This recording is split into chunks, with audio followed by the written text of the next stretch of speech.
ఒక మాజీ ముఖ్యమంత్రి నువ్వు ఒక కాల్ డేటా చూపించి ఒక పేపర్ అబ్స్ట్రాక్ట్ ఏదేదో చెప్పావు.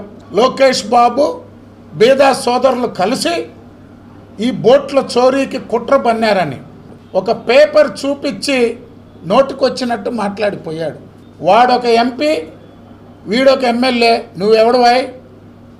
నువ్వు మాజీ ముఖ్యమంత్రివే కదా, నువ్వు ఎమ్మెల్యేవే కదా. అనలేమా మేము? నువ్వెవడవాయ్ గొట్టం అని మేము అనలేమా? కానీ అనం. మా సంస్కారం. కాల్ డేటా అంటే నీ కుటుంబానికి ఊడిగం చేసిన తన అన్న ముఖ్యమంత్రి కావడానికి జీవితాంతం పనిచేసిన వైఎస్ రాజశేఖర రెడ్డి సోదరుడు వైఎస్ వివేకానంద రెడ్డిని చంపి ఎవరికొచ్చింది తొలికాలు? నీ సతీమణికయ్యా, భారతీ రెడ్డికి. అది కాలంటే ఎవరికి తెలిసి